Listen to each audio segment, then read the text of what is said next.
అయితే కొత్త నిబంధన చదువుతుంటే ఆశ్చర్యం ఏంటంటే, అబ్రహాము ఇస్సాకును బలి ఇచ్చెను, అది అతనికి నీతిగా ఎంచబడెను అనే మాట ఉంది. ఎక్కడిచ్చాడు బలి? ఇవ్వలేదు కదా. బైబిలే చెప్తుంది కదా ఇవ్వలేదని. గుండెల్లో బలిచ్చాడు. గుండెల్లో విగ్రహమై కూర్చున్న కొడుకుని బలిచ్చాడు.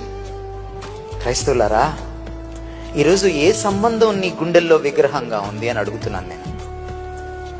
ఏ బాయ్ ఫ్రెండ్, ఏ గర్ల్ ఫ్రెండ్ నీకు, ఏ స్నేహితుడు, ఏ భర్త, ఏ భార్య, ఏ తల్లి, ఏ తండ్రి, ఏ కుమారుడు, ఏ పక్కింటి వాడు, ఏ ఎదురింటి వాడు నీకు విగ్రహంగా ఉన్నాడు అని అడుగుతున్నాను నేను ఈరోజు.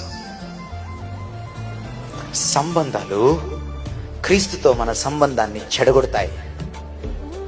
చాలా సందర్భాల్లో మానవ సంబంధాలు దేవుడితో మనకున్న సంబంధాన్ని చెడగొడతాయి. కొడుకును ప్రేమించడం తప్పు కాదు, కానీ కొడుకును విగ్రహం చేసుకునే అంత ప్రేమించడం తప్పు. తోటి మనిషిని ప్రేమించడం తప్పు కాదు, కానీ దేవుడి కంటే ఎక్కువగా ప్రేమించడం తప్పు. మీకు తెలుసా, దేవుడు పాత నిబంధనలో విగ్రహారాధనని వ్యభిచారంతో పోల్చాడు. ఒక భార్య భర్తను కళ్ళు కప్పి వ్యభిచారం చేస్తే, అది బయటపడితే భర్త ఎంత క్రోధంతో రగిలిపోతాడు. ఒక భర్త భార్య కళ్ళు కప్పి భార్యకు తెలియకుండా వ్యభిచారం చేస్తే, అది దొరికిపోతే ఆ భార్య ఎంత తల్లడిల్లిపోతుంది. విగ్రహారాధన చేస్తే దేవుడు కూడా అంతే తల్లడిల్లిపోతాడు.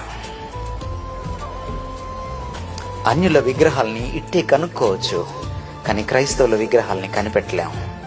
అవి గుండెల్లో గూడు కట్టుకొని తిష్ట వేసుకుని కూర్చుంటాయి. యేసుప్రభువు వారు అంటున్నారు, నాతో నీకున్న సంబంధం చాలా ప్రాముఖ్యమైంది. నువ్వు క్రైస్తవుడిగా జీవించాలనుకుంటే నాతో నీకున్న సంబంధాన్ని పైన పెట్టు. దానికోసం ఏ సంబంధాన్నైనా త్యాగం చేయడానికి అవసరమైతే సిద్ధపడు. ఒకవేళ త్యాగం చేయలేకపోతున్నావంటే అది విగ్రహమే, అది ఆధ్యాత్మిక వ్యభిచారమే.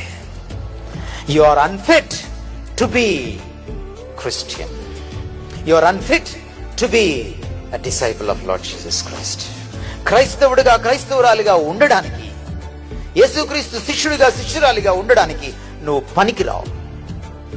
పాత్రుడు కానేరవు, పాత్రురాలు కానేరు. సుస్పష్టంగా చెప్పేస్తున్నాడు.